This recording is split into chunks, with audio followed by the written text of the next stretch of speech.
Сәлем достар, бүгін сіздермен қалампыр жайлы пайдалы кеңестермен бөлісетін боламын. Арнаны жоғалтып алмау үшін қоңыраушаны басып тіркеліп өз пікірлеріңізді жаза кетіңіздер. Қалампыр кез келген үйдің ас бөлмесінен табылатын дәмдеуіш. Оның жұпар иісі мен күйдіргіш дәмінен бөлек емдік қасиеті де орасан зор. Бұл дәмдеуішті ежелден емдік мақсатта бірнеше дертке шипа ретінде қолданып келеді. Қалампыр бета-каротин, аскорбин қышқылы, токоферол, филохинон және В1, В2, В3, В4, В6, В9 тобындағы дәрумендерге өте бай. Сонымен қатар кальций, калий, марганец, мыс, күкірт, мырыш, натрий, магний, фосфор және темір элементтерінің қайнар көзі болып табылады. Одан бөлек омега-3 және омега-6 майлы қышқылында кездестіруге болады. Осындай пайдалы әрі бағалы заттарының арқасында қалампыр халық емінен кеңінен қолданыста болып келген дәрі. Бұл халық емінде қолданып келе жатқан қалампырдың қандай дертке дауа екенін білесіз бе? Ондай болса, ары қарай тыңдаңыздар. Ауыз қуысы ауруларын емдеуге қабілетті.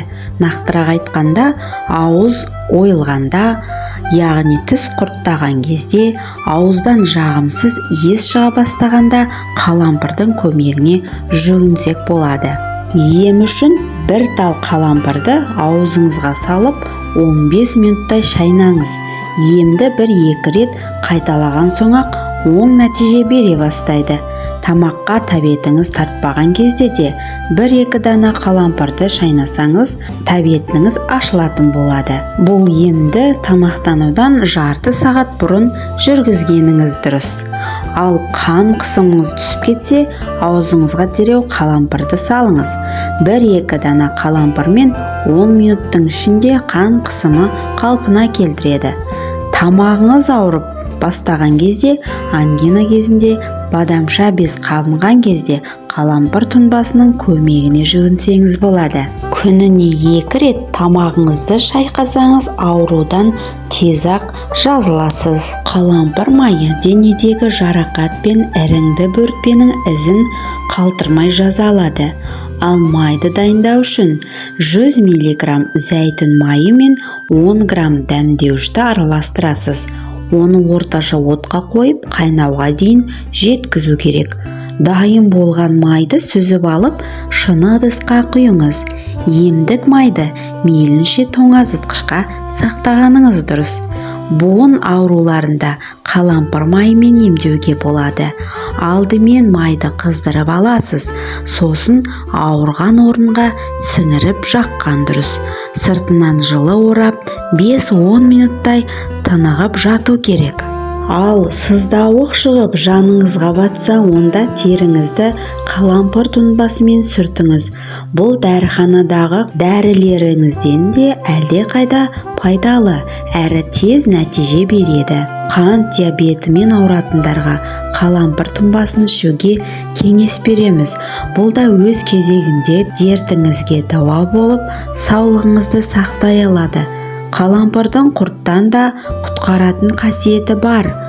Ол үшін күн сайын шым-шым қалампырды ішке қабылдайсыз. Алайда бір жайтты ескеріңіз. Қалампырдың мөлшерін күн сайын көбейтіп отыру қажет. Бірден көп мөлшерде ішуге болмайды. Алғашқы күні шым-шым, екінші күні шай қасықтың ұшымен қабылдайсыз. Емді айға жалғастырасыз. 1 айға дейін 1 ас қасыққа жеткізу қажет.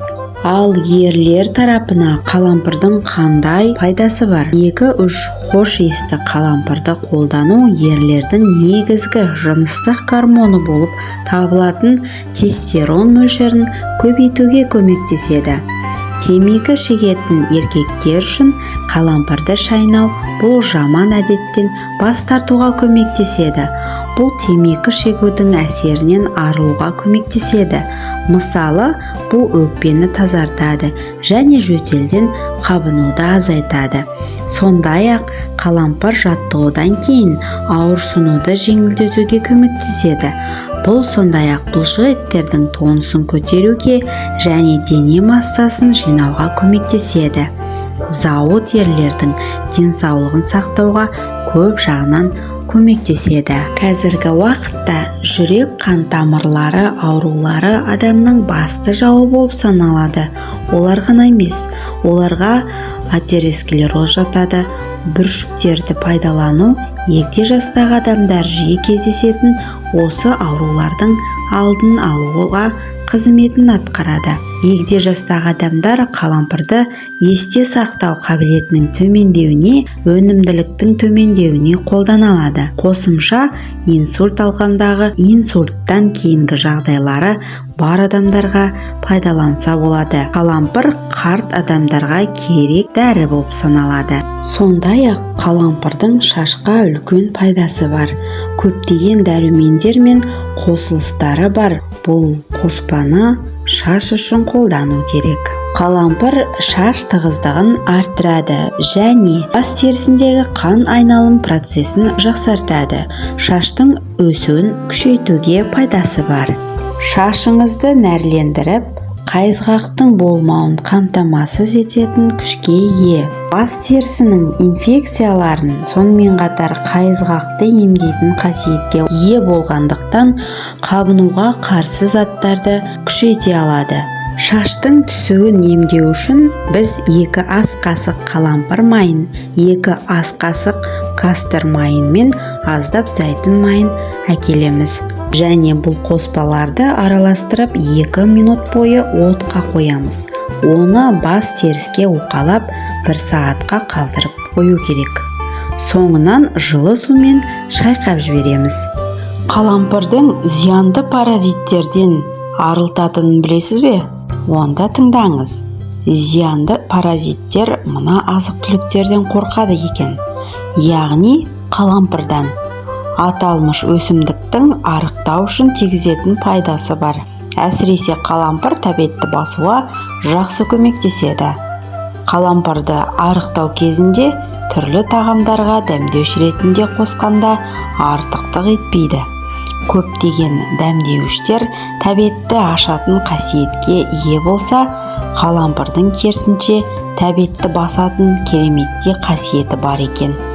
Оны тек демдеп ішіп қана қоймай, эфир майымен массаж қабылдап целлюлитті де кетіруге болады. Қалампырдан тұнба дайындау үшін 1 ас қасық ұнтақталған қалампыр, 1 стақан қайнаған су қажет. Қалампырға қайнаған суды құйып 3-4 сағат тұндырып қоясыз. Содан соң тамақтанудан бұрын 1-3 стақан жылы күйінде қабылдайсыз. Сонда ағзадан зат алмасу жүйесі жылдамдап арықтауға ықпал етеді. Артық салмақтан арылуға 1-2 ас қасық ұнтақталған зімбір тамыры, 1 ас қасық көк шай, 1 ас қасық ұнтақталған қалампыр қажет. Осы қоспаларды керамикалық шайнекке салып 500 мг қайнаған суға құясыз, 15-20 минут тұндырып, 1 шана тұнбаға 1 тілім лимон қосып ішу керек. Күн сайын 200 мг ішкен жеткілікті. Осының өзі арықтауға көмектесіп, ағзаны паразиттерден тазалайды. Тұнбаның әсері. Қалампыр жайлы айтылған кеңестерім көңілдеріңізден шыққан болса, арнама тіркеліп қолдау көрсетуді ұмытпаңыздар. Келесі шығарылымдар тек сіздер үшін. Назар аударып тыңдағандарыңыз үшін үлкен рахмет. Сіздермен бірге болған Плюс бәріне керек арнасы.